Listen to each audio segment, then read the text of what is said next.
Hey folks, you're listening to the Garden of Ganymede on channel 06-16DJ, Jovian Radio. Tonight I'm here to bring you another abridged mission log from the GMP archives. All logs are available in their entirety under the official GMP archives on the grid. Now, I have my rendition of GMP-ENG-01-12, and I've taken the log and shortened it down to be more understandable and condensed. Who am I kidding? I'm taking the mission log and making it entertaining.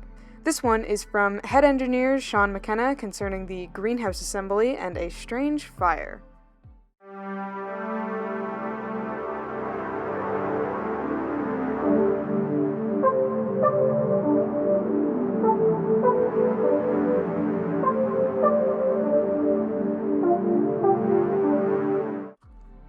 The greenhouse parts came today. The drone was a little later than expected. I guess that's what you get when it's unmanned. Took about 5 days coming from Juno Station. We've got the full Cyanodome Gen 4 kit here, and I finished about 80% of setup today. Should be up and running soon.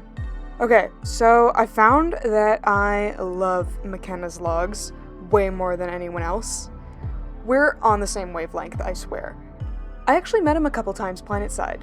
Obviously, he was way older than when he wrote these, but as far as I know, he's always been pretty cool.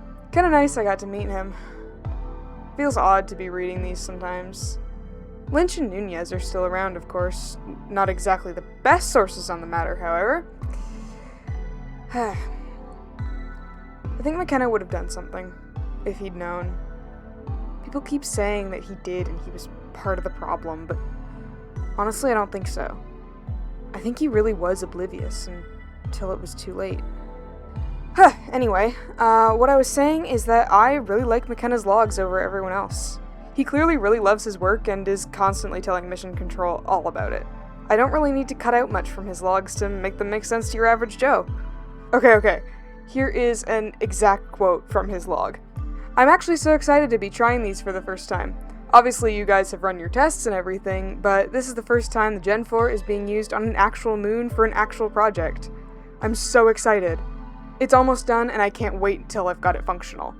I just know this is going to be a win with Lynch. She's always so grumpy, but I know she'll love the new Atmos system for the Gen 4. I know, right? I was terrified to talk to any superior so casually, let alone Mission Control themselves. I remember when I first called to a command center and I was shaking like a leaf. TL was one of those instructors that just tosses you in head first, you know? She basically had me watch her do it once and then sat me down and said, "You've seen me send the daily report, right? Well, get to it." I think I stared at her for like a whole 3 minutes before she pressed the button for me. Fun times. Okay, where was I? Got the new parts.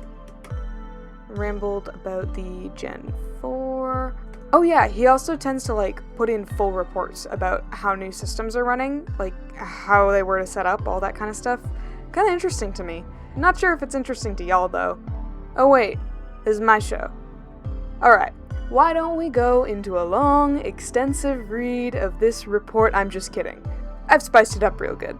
Let's go check out some ramblings. Alright. Product review of the Cyanodome Gen 4. Well, at least 80% of it. I'll update on the other 20 when we get that finished. So far so good, I'm really liking how everything fits together. I'd highly recommend this dovetail magnet system. It's really easy to snap together and weld shut. Thing is, however, the roof is a little unstable. It works great in 9.8 gravity, not so much in 2. I'm sure it will improve with the solar ring and rotation assist, but right now it's a little flimsy. I think it's mostly on account of being a hexagon rather than connecting triangles. Last I checked, I do have full liberty to edit anything I see fit within reason, so I'm going to try and take off some of the lattice from the drone and reinforce it. Drone got sent back a couple hours ago, but I decided to keep the support lattice for some extra metal if we need it. I think if I can make a nice little triangle support here, it could hold the glass nicely from the outside. Otherwise, I'm pretty happy with how it's going together. Right now, I'm setting it up in the crater below the HAB 10. It's just the right depth, or at least that's what Nunez said. There was quite a bit of vague gesturing and talking about water depth and stuff. Yeah. We were both in suits though, so I'm gonna say that's the problem and not me. Now, like I said, I've got about 80% of the assembly done today. That's because something else happened today that I am not quite sure how to report. I take the industrial fire extinguisher out with me, as according to protocol when working with the welder. I'm working on the third section of the dome, and I can see the window of the HAD 10 just suddenly light up enough that the window looks more orange than blue. It only flashed for about a second, but so bright I could see it through the radiation film. I immediately stopped what I was doing and went inside. We seriously need faster airlocks because damn, that was a long time when you're worried that something is burning! After the airlock cycled, I got inside and something was burning on the floor. Nunez was trying to open the fire extinguisher cabinet. I think she forgot the code. She kinda has a tendency not to do well in panic. She's a great biologist, but not a great crisis manager. Telly was trying to cover it with a bucket. I was able to get it out with the extinguisher, which I was not happy about needing to reset, but I still don't know what was burning or why it flashed so bright like that. Obviously, I asked Tally what was happening, and she told me it was a burner fire. Now, that just doesn't seem right. If it was a burner fire, then I think the HAB 10 needs to be recalled, right now. At least the lab portion. I advise everyone who has one to give the lab a full workup, check for any inconsistencies. The next thing I went to was the fume hood. The burners are supposed to be secured under the hood. It looked fine from a glance, everything's in place. I guess I'm glad Lynch and Yara were out with the rover today. This place is pretty crammed with all of us, and I do not want to see a fire with everyone in here. It would still kind of be chaos, even if protocol went smoothly, which it doesn't, because we are humans.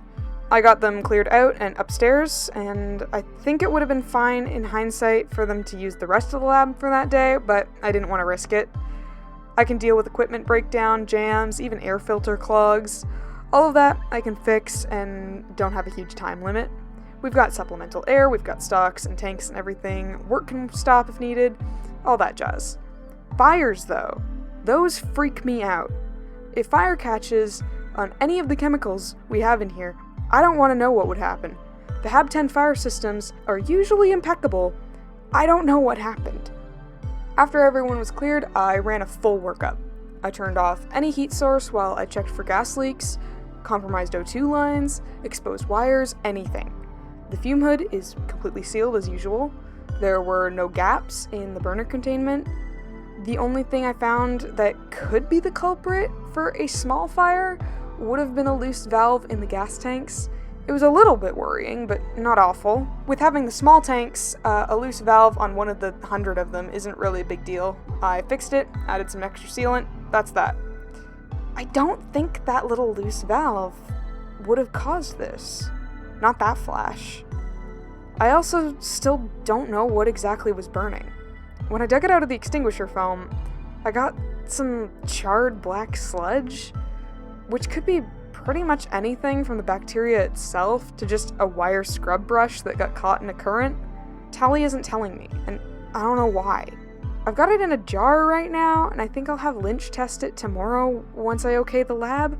My recommendation would be for all HAB 10s to be examined for any imperfections concerning the gas tanks, autoclave, fume hood, burner containment, anything that could catch. I don't play about fire, especially not in an environment like this. End of GMP-ENG-01-12. Well, I know what I'm thinking, and maybe what you're thinking too. I think Tally knew. From the start, I think she knew. I know Nunez keeps saying she didn't, but honestly I don't trust Nunez. She's been attached to Tally at the hip since before the mission, and she seems to idolize her. She also went along with whatever this is. And cross-checking log 12 across the crew, both Tally and Nunez mark the incident as a freak accident where the fire from the burner caught onto Nunez's glove, which had some stray acetone on it. They both report that the black sludge McKenna described was the latex from the glove, that it caught fast and melted. And I don't know that much, but I have gritted so much about latex and acetone and fire, and I am ripping my hair out, and I swear to the stars and back that this is not how that works. They shouldn't have been using latex gloves at all. According to the Luna Chemical Index, acetone shouldn't have been able to stay on the gloves without eating directly through them, let alone get on Nunez's gloves and her not notice it, and get too close to the fire in order to light them. They should have melted already. According to the glove compatibility chart put out by the Index, yes, that is a real thing, and I'm shocked too. They should have been using laminate film gloves or neoprene. Reading off the chart here, actually looking at this makes me wonder why they had latex at all. Looks like single-use laminate would have been best. Looks like it accommodates pretty much everything, but also, who am I? I guess maybe they're easy and disposable, good for one uses? I don't know, I'm not a scientist. The closest I get to fancy gloves are these like synth leather work gloves I use on the engine, and if we're being real, I usually don't, and just take my chances. I use rubber if I'm actually working with electricity, but I turn things off where I can, so I find gloves are kind of bulky and annoying and I don't like them. I may not be the smartest duck, but I did build my old girl myself, so I'm definitely qualified in the hobbyist shipbuilder department. Then again, I'm also not a detective, and this isn't my case. I did technically just make this as kind of a gossip show, not an investigation. I definitely have my opinions, but who doesn't? Maybe it would be good for legal sake to say I'm not accusing anyone or making any assumptions. Is that legally binding? I don't know. Hey, legal people, I am not saying that Tally knew anything, and I'm not saying that Nunez knew that she knew something. I am not putting fault on anyone in these stories. I am just a very enthusiastic reporter. I am the worst version of the station circle stringer. Please don't end me. Okay, now that the lawyers are gone, my unprofessional opinion is that someone knew, and I think that someone is in the Hab 10. I think that's where I will wrap it up today. I unfortunately happen to have gotten a job, and I've got my own reports to write. I way prefer summarizing other people's stuff. I'll see y'all next time. Stay safe out there. Signing off. Cheers.